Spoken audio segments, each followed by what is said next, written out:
Por la señal de la Santa Cruz de nuestros enemigos, líbranos, Señor Dios nuestro, en el nombre del Padre, y del Hijo, y del Espíritu Santo.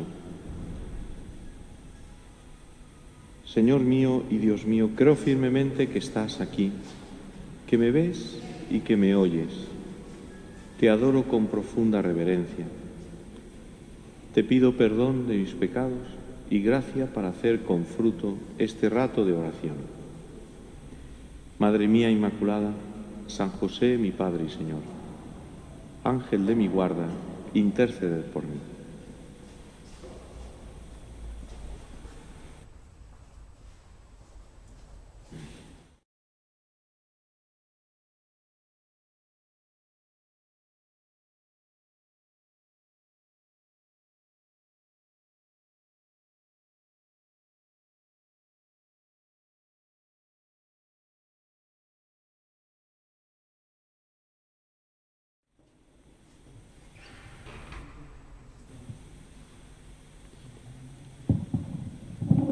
Nos disponemos a hacer nuestra meditación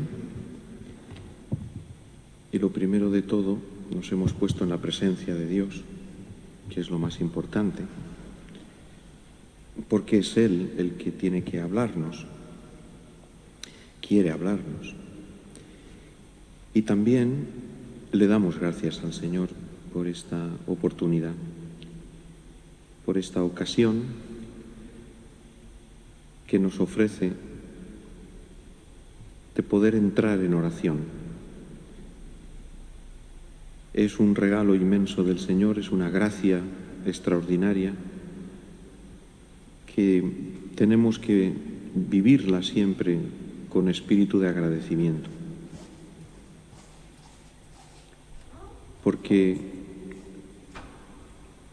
de esta manera el Señor se acerca a nosotros y nos ilumina, nos da su gracia y también nos toca el corazón para que empecemos a caminar, deseemos caminar siguiéndole a Él. Bien, pues este es un poco el tema, por decirlo así, de la meditación de esta tarde, que vamos a realizar contemplando el Evangelio de San Mateo, en el capítulo 4.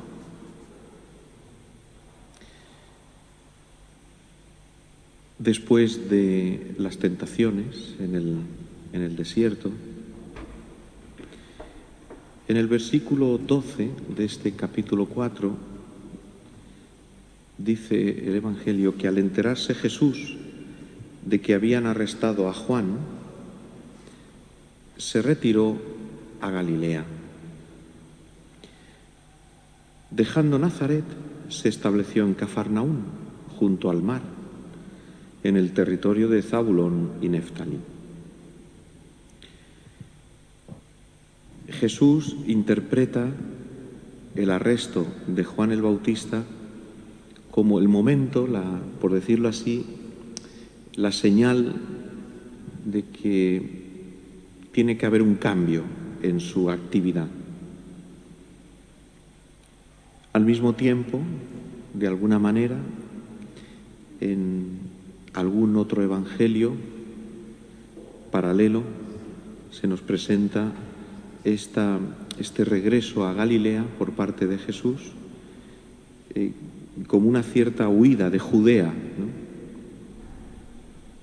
Y entonces regresa a su tierra, a Galilea. Y dice el Evangelio que dejando Nazaret se estableció en Cafarnaún. Prácticamente en Nazaret fue a despedirse, por decirlo así, y donde estableció su sede, el centro desde el que dirigió toda su actividad y su ministerio es la ciudad de Cafarnaún. Cafarnaún está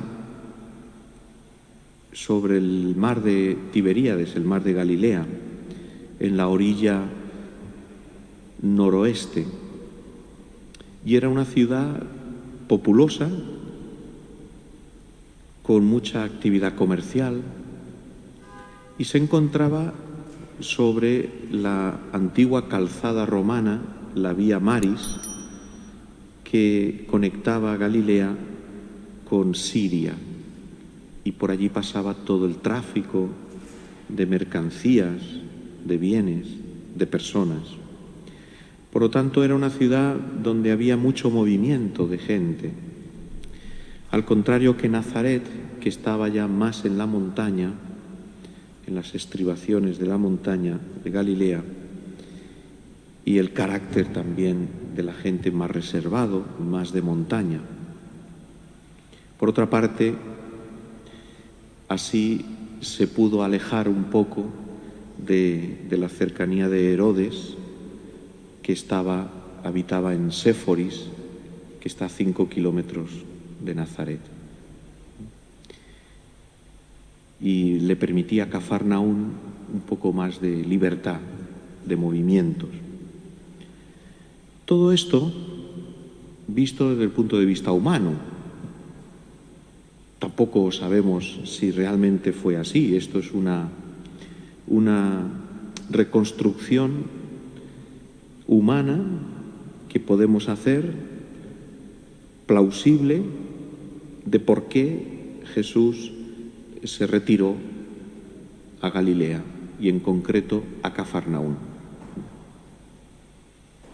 La mayor parte de la vida de Jesús transcurrió en la región de Galilea. Allí tuvo lugar la vocación de los apóstoles, tantos milagros.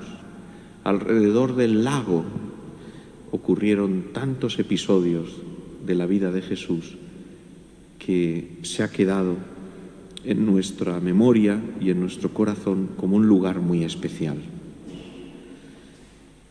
Sin embargo, San Mateo da otra explicación de por qué Jesús se retiró a Galilea. Y la encuentra en el cumplimiento de una profecía, antigua profecía, que se encuentra en el libro de Isaías, en el capítulo 8. Y dice así esta profecía de Isaías: tierra de Zabulón y tierra de Neftalí, camino del mar, al otro lado del Jordán, Galilea de los gentiles. El pueblo que habitaba en tinieblas vio una luz grande. A los que habitaban en tierra y sombras de muerte, una luz les brilló. Esta profecía, en la que se menciona Galilea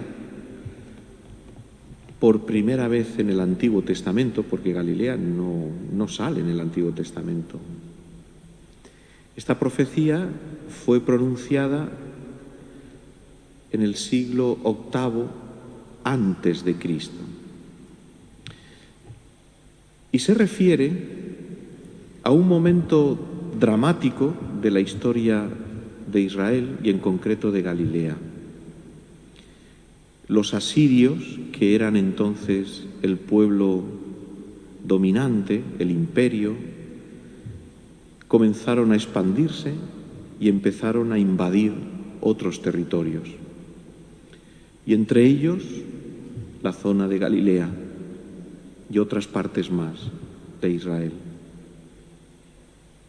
En el año 734 antes de Cristo, prácticamente en época contemporánea a la fundación de la ciudad de Roma.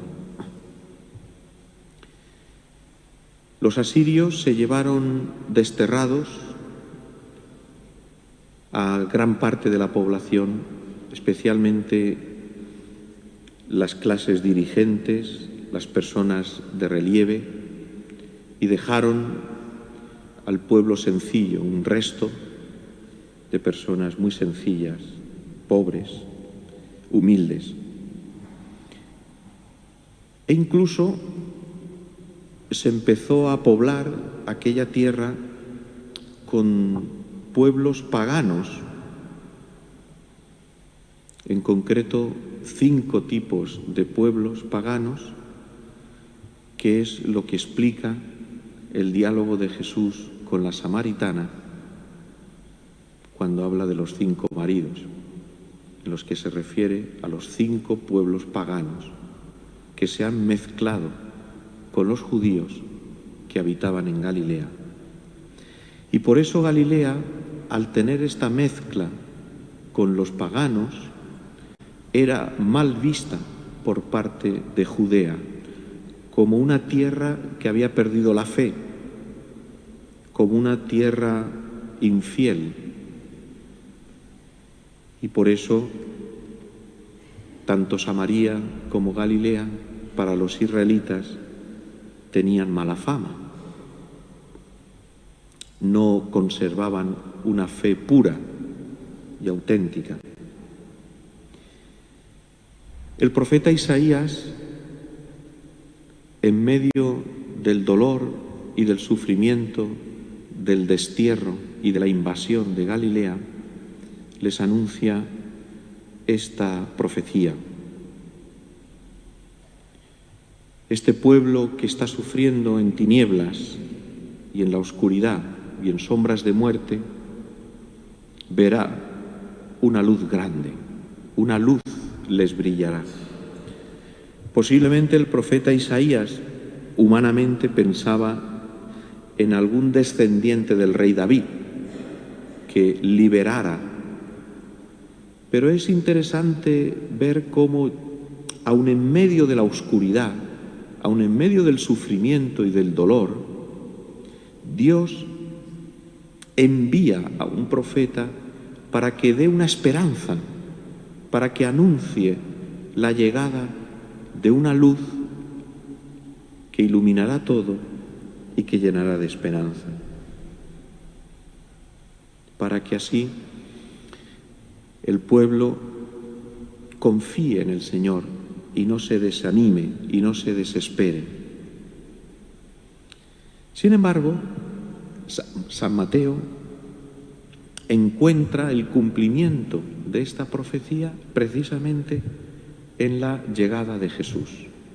Jesús es esa luz que viene a esa tierra y a esas gentes que están en la oscuridad. Y lo llena todo con su luz y trae alegría y esperanza e ilusión. Jesús es la respuesta de Dios a ese sufrimiento y a esa oscuridad que tantas veces llena el corazón, llena nuestros corazones. ¿Cuántas ocasiones nos encontramos en duda, en dificultad? No entendemos, no sabemos qué tenemos que hacer, a dónde tenemos que ir, cómo tenemos que orientar nuestra vida, qué camino tomar, qué decisión es la más acertada. En ocasiones nos suceden cosas, ya sean materiales, también de salud o de cualquier otro tipo, que nos llenan el corazón de duda, de confusión o incluso de oscuridad y de tristeza. Y es fácil desanimarse en esos momentos, porque pensamos que esas tinieblas y esa oscuridad van a ser permanentes, que no hay respuesta, que no hay salida, que estamos solos y nosotros no tenemos capacidad de salir de esa situación. ¿Cuántas veces no entendemos lo que nos pasa y no sabemos qué tenemos que hacer? En cosas importantes de nuestra vida y también muchas veces en cosas más sencillas, pero que también nos cuesta descubrir por dónde tenemos que ir y qué rumbo hemos de tomar. Es en esos momentos en los que hemos de acudir a Jesús, porque Él es el que tiene la luz,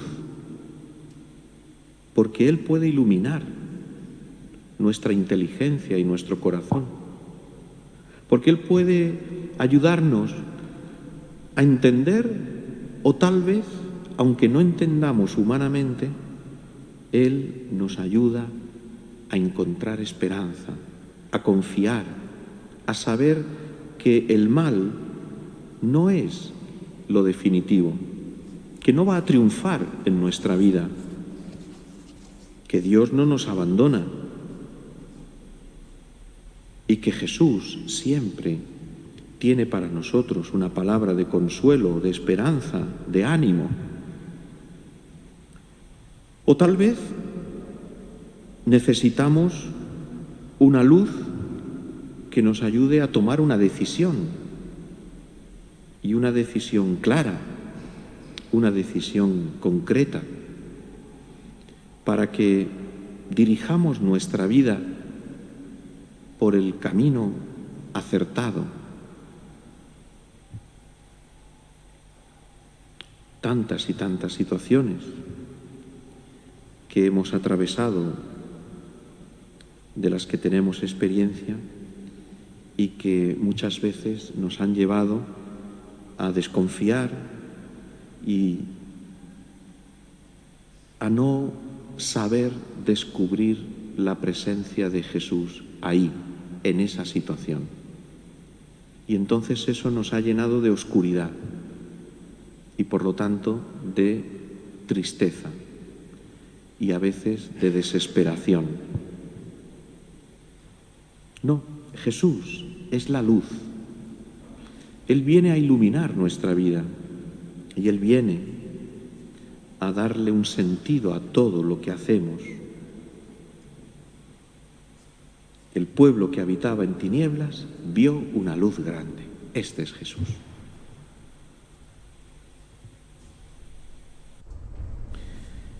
Dice el Evangelio a continuación que desde entonces Jesús comenzó a predicar.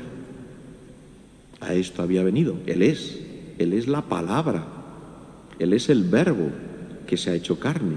Y por lo tanto, si es el verbo que se ha hecho carne, su misión es hablar, predicar, comunicar, darnos a entender, hacer llegar hasta nosotros lo que Dios en su corazón tiene preparado para nosotros, ha pensado para nosotros.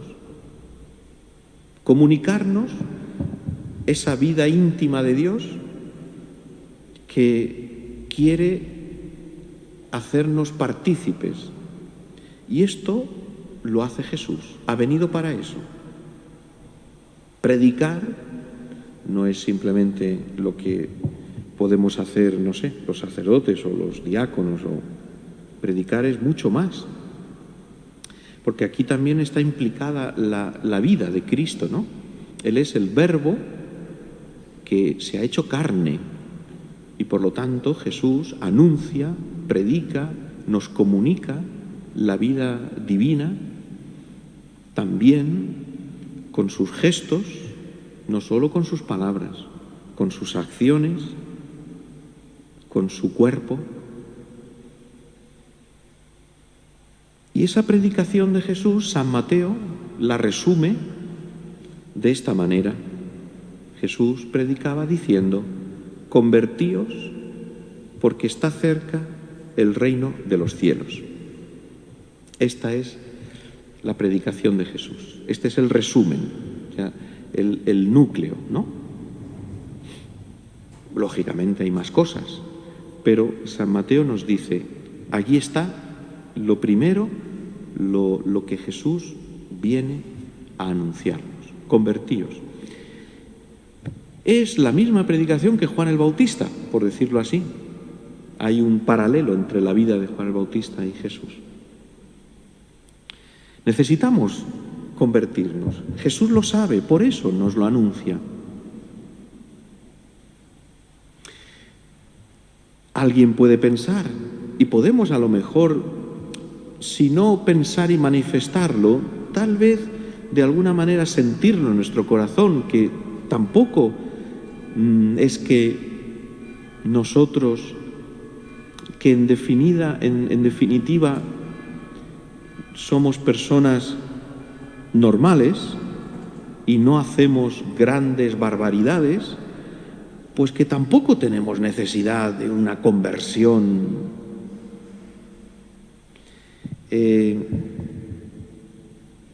Hemos identificado mucho la conversión con esos episodios de personas que cambian radicalmente de vida, por ejemplo, San Pablo o San Agustín, o otros personajes de la Biblia y de la historia, que nos da la impresión de que en realidad nosotros no nos ha ocurrido una cosa de estas, y tampoco es que tengamos una necesidad grande de esta, porque tampoco somos tan malos para tener necesidad de una conversión, ¿no?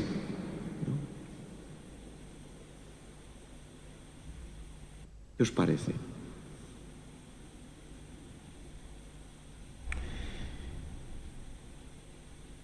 Yo creo que el problema es que cuando el amor de Dios te toca el corazón, te das cuenta de que necesitas la conversión, necesitas convertirte. Es tan grande el amor de Dios que cuando llega con todo su ímpetu, con toda su belleza, con toda su grandeza, con toda su luz, el amor de Dios te hace ver lo pobre que eres, lo mezquino que es tu amor y que ha sido tu amor hasta ahora, la poca fe que has tenido hasta ahora. Esa vida cristiana, sí, de fe, pero poco generosa hasta ahora, en relación con el amor de Dios que lo has descubierto. Claro, es que el amor de Dios es la luz. Es que cuando estamos limpiando la casa y lo estamos haciendo con poca luz, cosa que no se debe de hacer, ¿por qué? Porque entonces no ves. Cuando hay poca luz, se ordena un poquito la casa, las cosas que están más a la vista desordenadas, pero no ves el detalle, las manchas y la suciedad, lo que está ahí un poquito más escondido, que no aparece porque le falta luz a la habitación. Pero en cuanto se abren las ventanas, se levantan las persianas y entra toda la luz y lo ilumina todo, es entonces cuando nos damos cuenta de que, vaya, me he pasado esto, no me he dado cuenta de esta mancha, fíjate esto qué mal está, pues aquí hay polvo. En nuestra vida pasa algo parecido. ¿Cuándo nos damos cuenta de que necesitamos convertirnos? Cuando el amor de Dios se nos descubre en toda su belleza y en toda su grandeza. Cuando nos toca el corazón de una manera tan clara, tan bonita, tan grande, que notamos que es Dios el que está ahí, es Dios el que nos está hablando. Y entonces sentimos un sentimiento de indignidad ante tanta grandeza, ante tanta hermosura como la de Dios.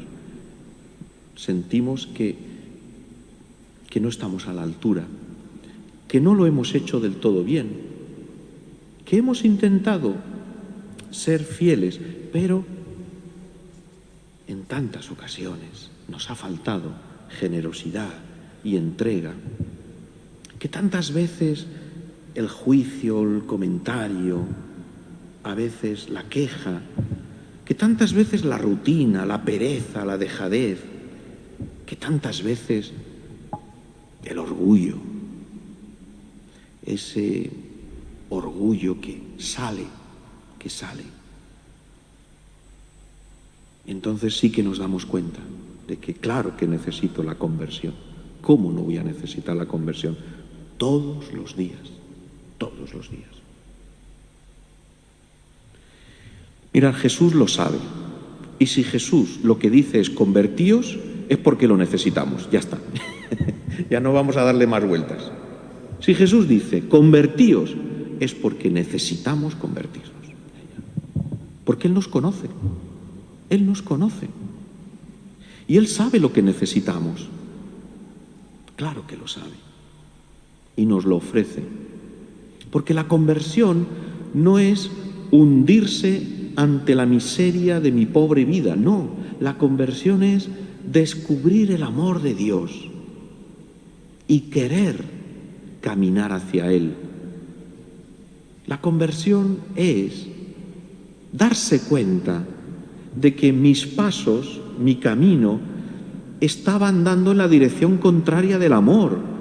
Cuando vemos el amor, nos damos cuenta de que tengo que cambiar la dirección de mi vida. Porque hasta ahora estaba yo demasiado orientado hacia mí mismo, ¿no? Demasiado centrado en mí mismo, demasiado pensando en mí. ¿Cómo estoy?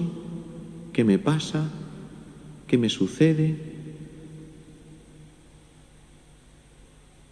¿Me siento bien? ¿Me encuentro bien? ¿Los demás se interesan por mí? ¿Se preocupan por mí? ¿Me tienen en cuenta? ¿Me valoran? Es decir, me doy cuenta de que estoy demasiado centrado en mí. Y cuando viene el amor de Dios, lo ves, te das cuenta y entonces ves la necesidad de cambiar la orientación de tu vida, la conversión, cambiar la orientación de tu vida. Olvídate un poquito más de ti. No te des tanta importancia. No te tomes tan a pecho las cosas que te digan o que te hagan, o que no te digan o que no te hagan. Deja la susceptibilidad, esa sensibilidad exacerbada de que todo lo que dice me molesta, de que todo lo que hace me perjudica. Cambia la orientación de tu vida, comienza a mirar al amor de Cristo. Convertíos, porque está cerca el reino de los cielos, es decir, estoy yo, Jesús. Convertíos porque yo estoy cerca, porque yo estoy en tu vida, a tu lado. Y yo soy lo más importante para ti. A continuación, no nos va a dar mucho tiempo, pero dice el Evangelio que paseando junto al mar de Galilea, a mí me gusta mucho esta expresión de pasear junto al mar de Galilea, pero no porque sea agradable estos paseos en la orilla del lago, que bueno, son muy...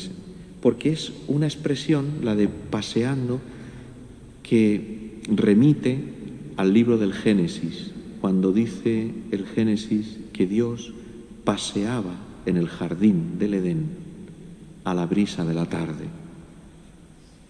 Precioso. Paseando junto al mar de Galilea, vio a dos hermanos, a Simón, llamado Pedro, y a Andrés, que estaban echando la red en el mar, pues eran pescadores. Les dijo: venid en pos de mí, y os haré pescadores de hombres. Inmediatamente dejaron las redes y lo siguieron. Y pasando adelante,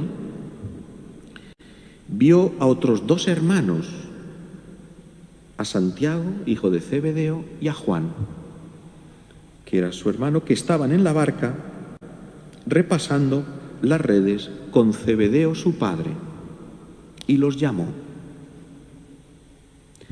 Inmediatamente dejaron la barca y a su padre y lo siguieron. La primera vocación, la primera llamada de Cristo, O sea, inmediatamente Jesús quiere convocar una comunidad, un pueblo, la iglesia.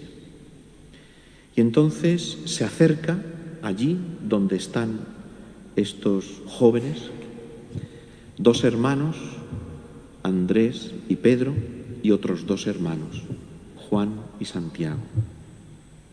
Es el mismo proceso. Jesús se acerca, pero dice el Evangelio que Jesús vio a dos hermanos, a Simón y a Andrés, y les dijo: venid en pos de mí y os haré pescadores de hombres. O sea, veis, antes de llamar, antes de entrar en tu vida, Jesús te ve, te mira. Y la mirada de Jesús es una mirada en la que Dios quiere tocar nuestro corazón. Es una mirada de amor. No es una mirada superficial en la que se fija en nuestro aspecto externo. No.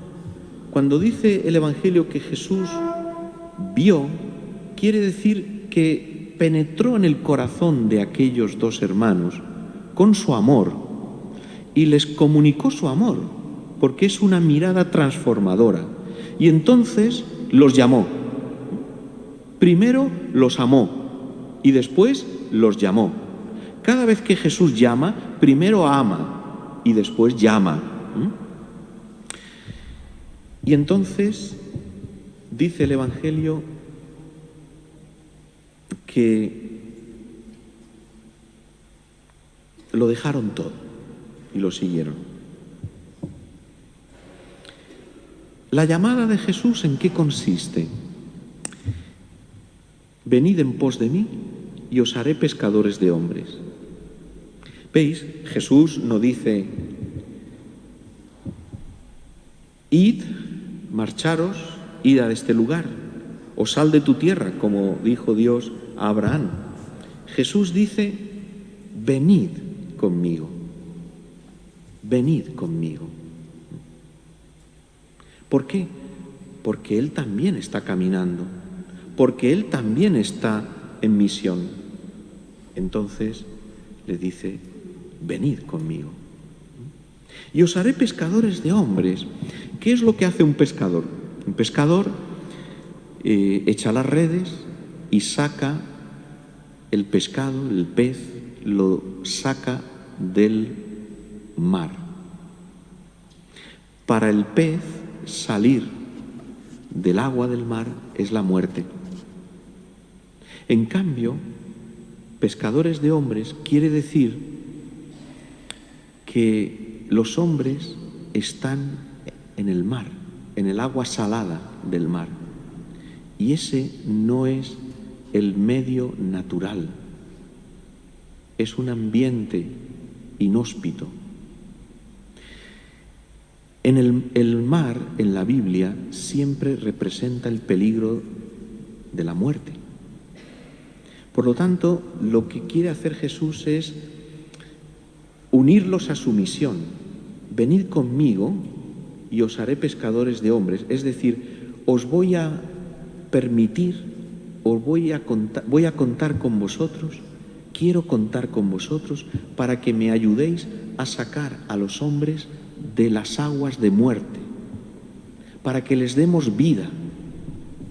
Sacar del mar, pescar hombres del mar, quiere decir sacarlos de la muerte, de esta vida que no tiene sentido, de esta angustia por el futuro, de este miedo a lo que va a pasar, de este no saber a dónde vamos, de no encontrarle sentido a lo que hacemos, de no saber por dónde tirar.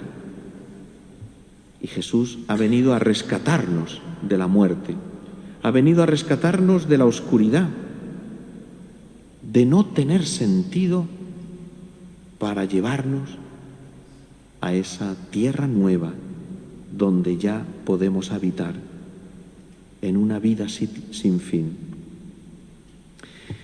Los apóstoles, tanto unos hermanos como otros, dejaron las redes, que es todo lo que atrapa, todo lo que te atrapa, ¿no?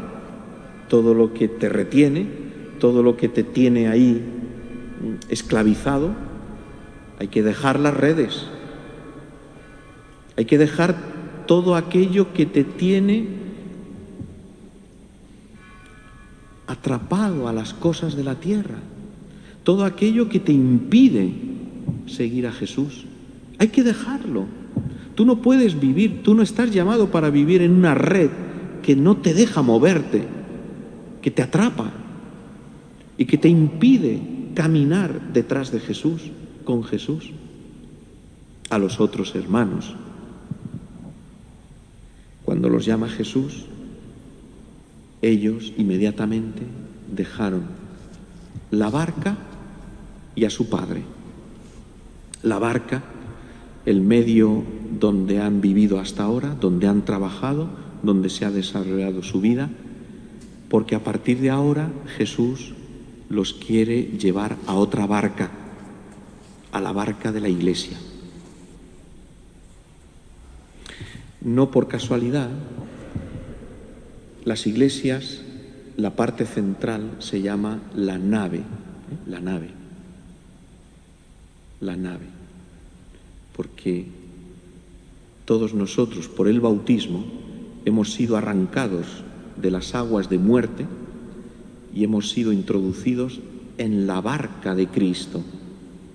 Por lo tanto, tenemos que dejar esa otra barca en la que creemos que es nuestra vida, en la que creemos que vamos a estar para siempre, en la que creemos que... No, hay que dejar esa barca del mundo, para entrar en la barca de Cristo. Y lo más doloroso, posiblemente, dejaron también a su padre, a esos lazos y a esos vínculos humanos, porque ahora entramos a formar parte de una nueva familia, de la familia de los hijos de Dios, en la que Dios es nuestro Padre. Todo aquello que nos impide seguir a Jesús con todo nuestro corazón, con toda nuestra alma, hay que dejarlo.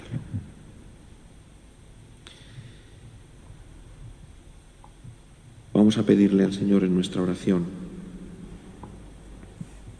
Hoy tantas cosas tenemos que pedirle, que nos ilumine, que disipe de nuestro corazón las sombras, las dudas, las confusiones, la oscuridad, que nos llene de luz para descubrir su amor y entonces convertirnos. ¿De qué me tengo que convertir? ¿Qué es lo que todavía me cuesta? ¿Qué es lo que no acabo de entregarle al Señor? ¿Qué es lo que me retiene? ¿Qué es lo que me está impidiendo caminar con más alegría, con más ilusión?